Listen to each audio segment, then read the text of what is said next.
যে টপিকটা আজকে আমি ডিল করব, টপিকের নাম হচ্ছে external aid two interpretation. External আগের দিন আমি ডিসকাস করেছিলাম ইন্টারনাল এইড টু ইন্টারপ্রিটেশন, আজকে আমি ডিসকাস করব এক্সটার্নাল এইড টু ইন্টারপ্রিটেশন। তো প্রথমেই আমি দেখতে পাচ্ছি লেখা আছে dictionaries. There are several thousands of legal term used in the practice. এখানে অনেক ধরনের লিগ্যাল টার্ম আছে যেগুলো বলতে গেলে কোথায় ডিল করা হয়, যেগুলো বলতে গেলে ডিল করা হয় কোথায় না, প্র্যাকটিসে ডিল করা হয়। অনেক ধরনের লিগ্যাল টার্ম আছে যেগুলো প্র্যাকটিসে ডিল করা হয়। Many words give several meaning. অনেক ওয়ার্ড আছে যেগুলোর অনেক ধরনের মিনিং হয়। There is a clear distinction between the general words and the legal term. এখানে একটা ক্লিয়ারলি পৃথকীকরণ আছে যে জেনারেল ওয়ার্ড কেমন হয় আর লিগ্যাল টার্ম কেমন হয়। এবং একজন law student and the lawyer should identify this term specifically. একজন ল স্টুডেন্টস এবং একজন লয়ার বলতে গেলে কিভাবে এই টার্মগুলোকে আইডেন্টিফাই করতে পারে। একজন ল স্টুডেন্ট, একজন লয়ার কিভাবে এই জেনারেল ওয়ার্ড আর লিগ্যাল ওয়ার্ডটাকে আইডেন্টিফাই করতে পারে। ফাংশনাল টুল বলতে বলছে dictionary is a very valuable and functional tools for law students and the lawyer. Dictionary কি বলছে? ডিকশনারি হচ্ছে একটা খুবই ভ্যালুয়েবল অ্যান্ড ফাংশনাল টুলস, যেটা একটা ল স্টুডেন্টদের জন্য হতে পারে বা লয়ারদের জন্য হতে পারে। Communicative skill by regular studying dictionary regular studying করার জন্য one can develop is communicative skill. তারা তাদের নিজের যে কমিউনিকেটিভ স্কিল সেটা কিন্তু ডেভেলপ করতে পারে। আর কি আছে? আর যেটা আছে সেটা হচ্ছে legal maxim. Most of the legal maxim are derived from the Latin and the French. বেশিরভাগ যে লিগাল ম্যাক্সিম আছে সেটার উৎপত্তি কোথা থেকে হয়? উৎপত্তি হয় হচ্ছে ল্যাটিন টার্ম থেকে এবং ফ্রেঞ্চ টার্ম থেকে। ইন দ্য লিগাল ডিকশনারি ক্ষেত্রে they are Latin and the French version and they are meaning in the English are given. এবং যে লিগাল যে ডিকশনারি গুলো আছে তাদের ডিকশনারিতে ল্যাটিন এবং যে ফ্রেঞ্চ ভার্সন গুলো এবং তাদের যে ইংলিশ মিনিং সেটা কিন্তু দেওয়া থাকে। Legal phrase are given in the legal dictionaries. Legal phrase কিন্তু দেওয়া থাকে কোথায় না, লিগাল ডিকশনারিতে। Generally the legal phrase are derived from the Latin or French. Generally এই যে লিগাল ফ্রেজটার উৎপত্তি স্থল কোথা থেকে? ল্যাটিন অর ফ্রেঞ্চ থেকে।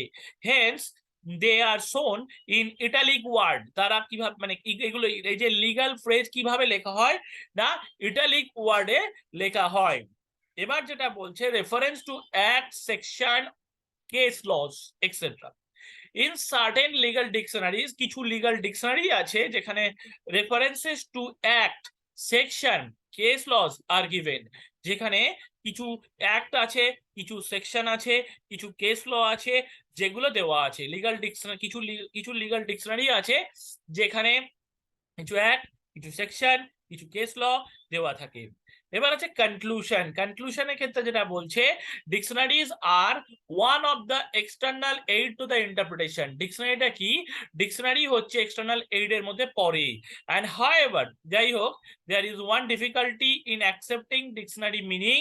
এখানে একটা ডিফিকাল্টি আছে যে কি, as in there entirely it is the এই যে লিগাল যে এই যে বললো যে ডিকশনারির মধ্যে কি থাকে, ডিকশনারির মধ্যে এক্সটার্নাল এইড থাকে এবং এখানে একটা ডিফিকাল্টি থাকে এই ডিকশনারি মিনিং গুলোকে অ্যাকসেপ্ট করার ক্ষেত্রে। And it is the task of the court to opt which one is the appropriate.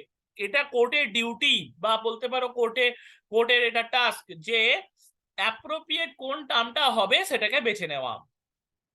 এটা গেল ডিকশনারিজ। এবার হচ্ছে ফরেন ডিসিশন বলছে দ্য মডার্ন যে লটা আছে, modern laws, administrative justice, separation of power, interpretation of the statutes by the court are new to India. অর্থাৎ modern laws বা অ্যাডমিনিস্ট্রেটিভ জাস্টিস যেটাকে বলা হয়, বা সেপারেশন অফ পাওয়ার যেটা সেপারেশন অফ পাওয়ার, হ্যাঁ, এছাড়া ইন্টারপ্রিটেশন অফ স্ট্যাটিউট যেটা কোর্ট প্রোভাইড করে, এগুলো সবই ভারত আর নিউ টু ইন্ডিয়া, ভারতের কাছে পুরোপুরি new. and we borrowed them from ex British rulers, আমরা এগুলো ex British ruler থেকে ধার করেছি। and the seed of all this system are sown by the Britishers in the 17th century, এই যে সিস্টেমের যে বীজ যেটা বপন করেছে কে, না ব্রিটিশ। কোন শতকে, না 17th শতকে, 17th সেঞ্চুরিতে। The Supreme Court of India was established on 26 October 1950 after Constitution came into force. Constitution কার্যকরী হওয়ার পরে সুপ্রিম কোর্ট অফ ইন্ডিয়া কিন্তু এটা মানে এস্টাবলিশড হয়। এবং before supreme court came into existence, supreme court হওয়ার আগে the privy council are was the apex court for India. Privy council ছিল বলতে গেলে একটা apex court. During the British reign, ব্রিটিশের সময়কালে several cases were appeal to the privy council situated in London. এবং British সময়কালে বহুত কেস ছিল যেগুলোকে অ্যাপিল করা হতো কোথায়, না নর্মালি প্রিভি কাউন্সিলে। প্রিভি কাউন্সিলটা কোথায় আছে, না লন্ডনে আছে। Privy council played a very important role. Privy council কি করছে, না প্লে করছে একটা ভেরি সিগনিফিক্যান্ট রোল প্লে করছে in the development of the constitutional law of India. আমাদের দেশের যে কনস্টিটিউশনাল ল আছে সেটাকে ডেভেলপমেন্ট করার ক্ষেত্রে প্রিভি কাউন্সিলের একটা গুরুত্বপূর্ণ ভূমিকা আছে। এবং ইম্পর্টেন্ট পয়েন্টস বলছে যে it is undisputed that foreign decision are important external aid to the interpretation. এটা বলাই যায় যে ফরেন ডিসিশন কিন্তু বলতে গেলে এক্সটার্নাল এইড অফ ইন্টারপ্রিটেশনের মধ্যে পড়ে। and however, যাই হোক, every foreign decision is not binding the Indian court. প্রত্যেকটা ফরেন ডিসিশন কিন্তু কোর্টকে বাঁধতে পারে না, ঠিক আছে। এবং মানে প্রত্যেকটা ফরেন ডিসিশন কখনোই কোর্টকে বাঁধতে পারে না। and foreign decision depend on the local circumstances. foreign decision কোথা কার উপর দাঁড়িয়ে থাকে, না যেখানকার ডিসিশন সেখানকার উপর দাঁড়িয়ে থাকে। and India's local যে circumstances আছে আর different. ইন্ডিয়ার যে পরিস্থিতি আছে সেটা কিন্তু totally different. and in such circumstances, এই পরিস্থিতি দাঁড়িয়ে the Indian courts deviate from the foreign decision. Indian court কি করছে, নর্মালি বলতে গেলে ফরেন ডিসিশন থেকে বিচ্যুত থাকে অলওয়েজ। এই ধরনের মানে আমাদের নর্মালি ক্ষেত্রে আমাদের ভারতবর্ষে আমাদের ডিসিশন মানে পালন করা হয়, ফরেন ডিসিশন না। আপ টু ইন্ডিপেন্ডেন্স, স্বাধীনতা পর্যন্ত Indian court refer to the English decision. Indian court কি করতো, ইংলিশ ডিসিশন রেফার করতো। These reasons are explained in the legal and constitutional history of India by several authors. এটা কেন করতো তার অনেক কিছু কারণ আছে, সেই কারণগুলো আমাদের যে কনস্টিটিউশনাল হিস্ট্রি আছে অফ ইন্ডিয়া তাতে বর্ণিত আছে এবং যেটা বর্ণনা করেছে অনেক অথর। এবং even now the Supreme Court refers the foreign decision whenever law of India is not clear. Even নাও এখনো বর্তমানে সুপ্রিম কোর্ট বলতে গেলে ফরেন ডিসিশন রেফার করে যখন ইন্ডিয়ান ল বলতে গেলে পুরোপুরি ক্লিয়ার থাকে না তখন। The Constitution of India, the framers of the Constitution borrowed the different part from the different countries. অর্থাৎ আমাদের যে কনস্টিটিউশন তৈরি করা হয়েছে এটা ডিফারেন্ট কান্ট্রি থেকে ধার করে করে নিয়ে তৈরি করা হয়েছে।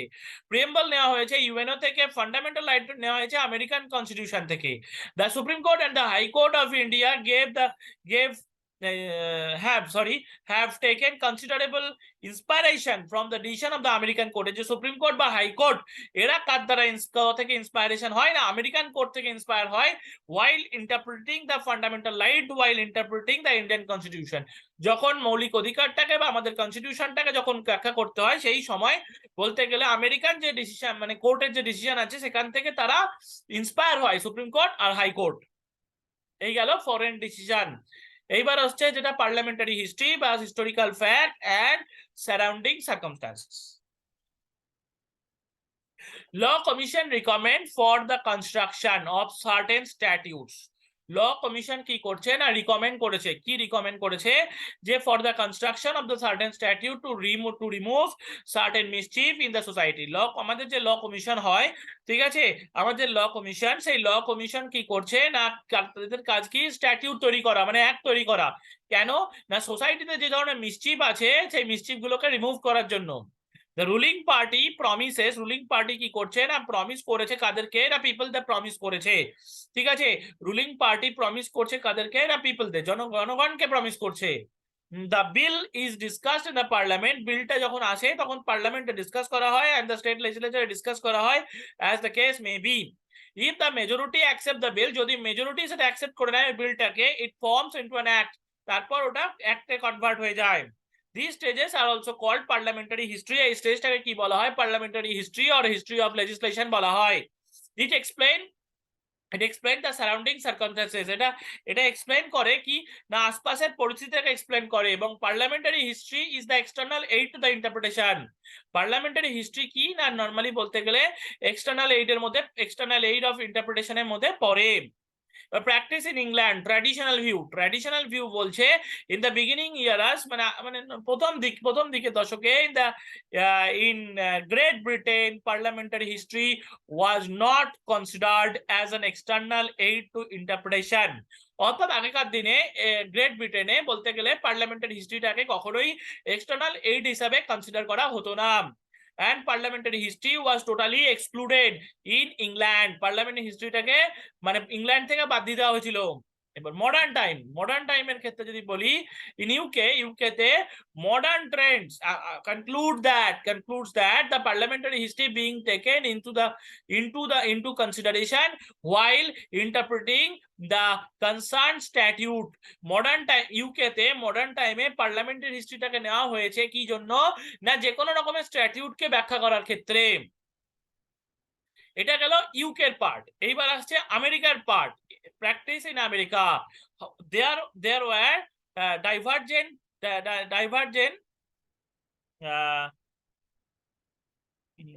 divergent opinions and trends in the United Kingdom.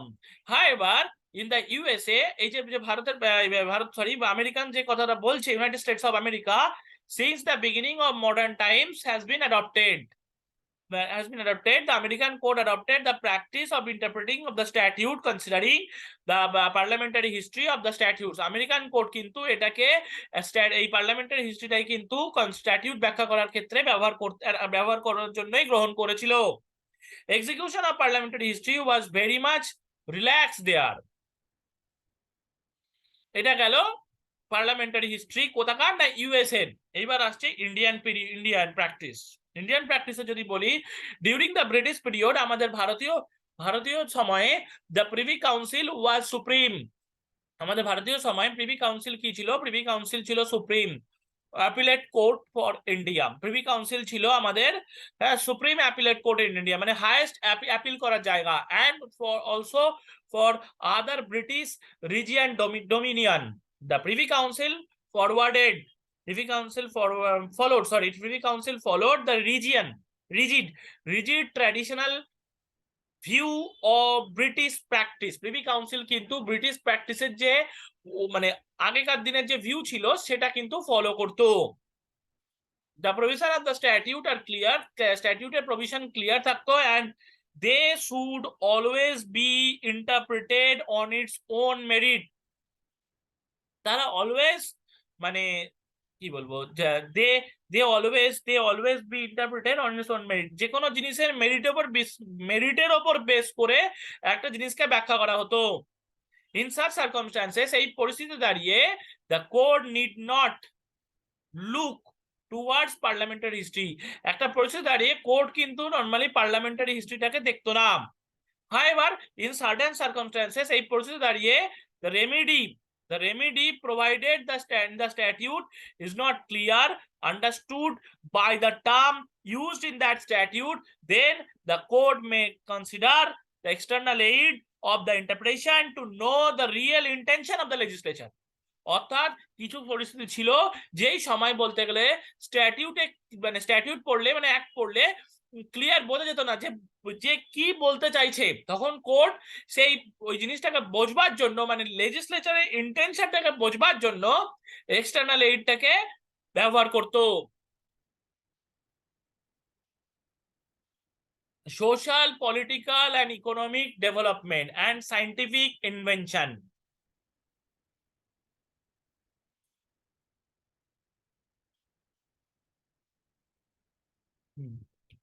তো তাতে এখানে যেটা বলছে সেটা হচ্ছে এটাই যে বলতে গেলে যেটা বললো যে the laws are enacted, laws এর কথা যেটা বলা ছিল যে লজ, হ্যাঁ, যে ল এর কথা বললো যে laws are enacted for the present future needs and to removing mischief. মানে লটাকে তৈরি করা হয় কেন? লটাকে এই কারণে তৈরি করা হয় যে যে কোনো জিনিস, মানে যে কোনো বর্তমান বা ভবিষ্যতের যে কোনো যে কোনো নিডের জন্য, আর আমাদের মানে মানে যে ধরনের অপকর্মগুলো আমাদের সোসাইটিতে হয় সেগুলোকে মুছে দেওয়ার জন্য, এই জন্যই কিন্তু লটাকে দেওয়া হয়ে থাকে। And law is not static, law কিন্তু স্থির নয়, ইট ইজ ডাইনামিক, এটা চলতেই থাকে এবং ইট always changes according to the needs and the circumstances. পরিস্থিতির ওপর বেস করে, প্রয়োজনীয়তার ওপর বেস করে এটাকে চেঞ্জ করা হয়। First point, social development. Man is a social animal, মানুষ কিন্তু সমাজবদ্ধ জীব এবং society forms with man, society কিন্তু মানুষের সাথেই থাকে এবং মানে সোসাইটি গঠিত হয় মানুষের সাথে, মানুষকে নিয়ে। Custom, law, family life, lifestyle আর all the changes from time to time, এগুলো সবই কিন্তু সময়ের সাথে সাথে চেঞ্জ হতে থাকে। Law and society are interlinked, একে অপরের সাথে জড়িত আছে। ল এবং যে তার সোসাইটি আছে, এই দুটো কিন্তু একে অপরের সাথে জড়িত থাকে। Each of them can survive without others. এই যে ল অ্যান্ড সোসাইটি একে অপর ছাড়া কখনো থাকতে পারে না। Law supplies such powers over men, law কি করে না সাপ্লাই করে, কি সাপ্লাই করে না পাওয়ার সাপ্লাই করে, কার উপরে? মানুষের ওপরে। And if there is no laws, যদি কোনো ল না থাকে তো there is no peace in the society, society শান্তি বলে কিছু থাকবে না। Human behaviour changes very often from time to time, human যে বিহেভিয়ার আছে, মানুষের যে বিহেভিয়ার, সেটা সময়ের সাথে সাথে চেঞ্জ হয়। ঠিক আছে? Before independent law is an instrument of social control, law হচ্ছে একটা সামাজিক কন্ট্রোলে একটা ইনস্ট্রুমেন্ট মাত্র। এবং similar society behaviour changes time to time, সামাজিক যে বিহেভিয়ার সেটাও সময় সময় চেঞ্জ হয়। and therefore social behavior also changes, social behavior change হয় according to the law changes depending upon the social circumstances। এই যে ল চেঞ্জেস এর গল্প যদি বলা হয়, তাহলে ল চেঞ্জ হয় সামাজিক পরিস্থিতির উপর ডিপেন্ড করে। এবং বিফোর ইন্ডিপেন্ডেন্স, স্বাধীনতার আগে, ইট ওয়াজ অ্যান অফেন্স, এটা কিন্তু একটা it was an offence uttering Bande Mataram and hoisting Indian flag. অর্থাৎ ভারতের স্বাধীনতার আগে বন্দে মাতারাম ওয়ার্ডটা উচ্চারণ করা বা ভারতের পতাকা উত্তোলন করা, এটা কিন্তু অফেন্স ছিল। এবং ইন্ডিয়ান পেনাল কোড 1860 তে 494 ইম্পোজ দ্য পেনাল্টি ফর বাইগামি।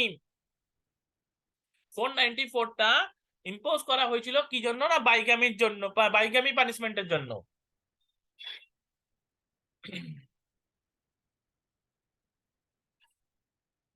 আচ্ছা, বাইগামি সম্বন্ধে একটু বলে দিই। সেটা হচ্ছে, ধরো এরকম হয় যে একটা ছেলের অলরেডি বিয়ে আছে, ছেলে বা মেয়ে যেই হোক, অলরেডি বিয়ে আছে, সে দ্বিতীয়বার যখন বিয়ে করতে যাচ্ছে, তার যে প্রথম বউ আছে সেটাকে চেপে দিয়ে যদি সে বিয়ে করে, সেটাকে বাইগামি বলা হয়। এটা আমরা হিন্দু যখন ম্যারেজ অ্যাক্ট পড়েছিলাম, এটা একটা ডিভোর্সের গ্রাউন্ড হিসাবে আমরা পড়েছিলাম। আপ টু ইন্ডিপেন্ডেন্স, স্বাধীনতা পর্যন্ত, having two wives in Indian society are very common, মানে আমাদের হিন্দু সোসাইটিতে দুটো করে বউ থাকতো। আফটার স্বাধীনতার পরে Indian parliament enacted Hindu marriage act 1955 which prohibits bigamy. বর্তমান মানে মানে স্বাধীনতার পরে 1955 যে ম্যারেজ অ্যাক্ট হলো, সেই ম্যারেজ অ্যাক্ট হওয়ার পরে এই বাইগামিটাকে কি করা হয়েছে না প্রহিবিট করে দেওয়া হয়েছে, মানে মানে আটকে দেওয়া হয়েছে। And up to 1955 পর্যন্ত the bigamy was not treated as an offense, অর্থাৎ এই অ্যাক্ট হওয়ার আগে বাইগামিটাকে অফেন্স হিসেবে ধরতোই না, and punishes very rare, এবং খুব কমই তারা পানিশমেন্ট পেত। কিন্তু বর্তমানে বাইগামিটাকে পানিশমেন্ট হিসেবে ধরা হয়। অর্থাৎ তুমি দ্বিতীয় বিয়ে করতে পারো, বাট প্রথম বউকে বলে মানিয়ে তবে দ্বিতীয় বিয়ে করতে হবে। ঠিক আছে, সে যেন কোন রকম তোমার কাছে কমপ্লেন না করে। কমপ্লেন করলে দেখো যেখানে ল সেখানেই তার মাথা গলায়, যেখানে সেখানে কমপ্লেন আসে। ল এর কাছে কমপ্লেন না থাকলে তুমি একটা কেন 100খানা বউ নিবি, ঘর ঘর 100খানা বউ তোমার বাড়িতে থাক, কোনো প্রবলেম নেই। কিন্তু যদি প্রবলেম আসে তাহলেই ল মাথা গলায়, না হলে কোনোদিন ল জেনে শুনে কারো ইচ্ছা করে মাথা গলায় না। প্রথম বউ যদি রাজি থাকে দ্বিতীয় বউ বিয়ে করো, কোনো প্রবলেম নেই। দ্বিতীয় বউ কেন, মানে ইসলামিক সম্প্রদায়ের মতো 4খানা বিয়ে করে বসতে থাকো, তাতেও কোনো সমস্যা হবে না। কিন্তু ল যদি কেউ যদি কমপ্লেন করে সেক্ষেত্রে তুমি ফেসে যাবে। এবার হচ্ছে ডাউরি। ডাউরির ক্ষেত্রে বলছে আফটার ইন্ডিপেন্ডেন্স, স্বাধীনতার পরে, হ্যাঁ, the dowry has been increased, অর্থাৎ পণ পণ প্রথা বর্তমানে খুব বেশি বেড়ে গেছে। 304B and 498A has been inserted in the 1816। আচ্ছা, 498A তো জানোই সবাই যে মারধর করা, হাজবেন্ড এবং তার রিলেটিভ ওয়াইফকে মারধর করে। আর 304 বি হচ্ছে dowry death and dowry suicide. ঠিক আছে, তো এই দুটো খুবই, মানে দুটোর মধ্যে এই যে 498 এটা খুবই ইউজেবল একটা সেকশন এবং ভেরি মিসইউজেবল একটা সেকশন। যে মানে অ্যাডভোকেটের কাছে পরামর্শ নিলে অ্যাডভোকেট আগে এই সেকশনটাই অ্যাপ্লাই করে দেয় একজন ছেলের পরিবারের উপর। And section 113A and 113B has been inserted in the Indian Evidence Act 1872। Indian Evidence Act 1872 তে এটা নরমালি এই তিনটে এই দুটো সেকশনকে কি করা হয়েছে, ইনসার্ট করা হয়েছে।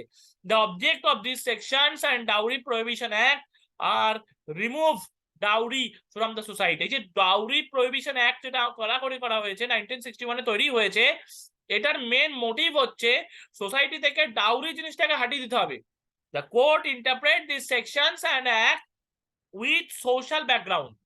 কোর্ট যখন এটাকে ব্যাখ্যা করে, ঠিক আছে, তখন সোশ্যাল ব্যাকগ্রাউন্ড দেখেই ব্যাখ্যা করে, সোশ্যাল ব্যাকগ্রাউন্ড মেনেই ব্যাখ্যা করে।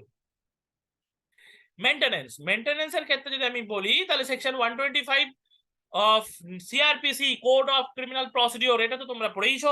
1973 explain the provision relating to the maintenance to wife, children and parents। অর্থাৎ বউ, সন্তান এবং তোমাদের যে এজেড প্যারেন্টস, যে বয়স্ক বাবা মাকে তুমি মেনটেন করতে বাধ্য, সাধারণত 125টাও দেয়। আর একটা দেয় section 18 of Hindu adaptation maintenance অ্যাক্টও ফেলে। আর একটা জিনিস আছে, মানে মানে একটা জিনিস বলে দিই, সেটা হচ্ছে সেকশন 127 অফ সিআরপিসি। এখানে আছে অল্টারেশন, মানে তুমি একদা যা মেনটেনেন্স পেতে সেটাকে এবার একটু বাড়াতে চাও, সেই বাড়ানোর জন্য সেকশন 127 ব্যবহার করা হয়। Alteration, relief alteration, special allowance. ঠিক আছে, তো এখানে মেনটেনেন্সের ক্ষেত্রে 125 লেখা আছে, তুমি চাইলে 18টাও ঢুকিয়ে দেবে। ঠিক আছে, Hindu adaptation maintenance act section 18 ওটাও ঢুকিয়ে দিও, তাতে আরো বড় হয়ে যাবে। 127 চাইলে লিখবো, যদি পড়ে থাকো মনে থাকে তো লিখে দেবে 127, কারণ ওটা হচ্ছে স্পেশাল অ্যালাওয়েন্স। সিআরপিসি তে সবই বলা আছে, ওই 125ও বলা আছে, 127ও বলা আছে। সেক্সুয়াল হ্যারাসমেন্টের ক্ষেত্রে কি বলছে, সার্টেন সোশ্যাল অ্যাক্টিভিটিস, কিছু সোশ্যাল অ্যাক্টিভিটি আছে এবং কিছু নন গভর্নমেন্ট অর্গানাইজেশন মানে এনজিও যারা আছে, ঠিক আছে, ব্রট এ পিটিশন, তারা একটা পিটিশন ফাইল করেছে কি হিসাবে না, আন্ডার আর্টিকেল 32 এর আন্ডারে for supreme court direction, supreme কোর্টের ডাইরেকশনের জন্য, যে to prevent sexual harassment of working women in the factories, private and government offices. এই যে 32 আর্টিকেল 32, এটা সবাই জানো, যেটা হচ্ছে একটা রিট। ঠিক আছে, মানে ফান্ডামেন্টাল রাইটস এর লাস্ট সেকশন হচ্ছে, মানে লাস্ট স্টেজ হচ্ছে আর্টিকেল 32, যেখানে বলা আছে রাইট টু কনস্টিটিউশনাল রেমেডিজ। ঠিক আছে, তো একটা পিটিশন ফাইল করেছিল এই কারা না, সোশ্যাল যারা অ্যাক্টিভিটি করে বা যারা এনজিও চালায়, তারা একটা ফাইল করেছিল কিসের জন্য না, সুপ্রিম কোর্টের ডাইরেকশনের জন্য, যে সুপ্রিম কোর্ট কি করবে না, প্রিভেন্ট করবে কি প্রিভেন্ট করবে, যে এই যে যারা মহিলা ওয়ার্কম্যান, তারা যাতে যেখানে ফ্যাক্টরিতে বা বিভিন্ন প্রাইভেট ফ্যাক্টরি বা গভর্নমেন্ট অফিসিয়ালে গিয়ে যেন কোনো রকম সেক্সুয়াল হ্যারাসমেন্টের শিকার না হয়, তার জন্য একটা পিটিশন ফাইল করেছিল।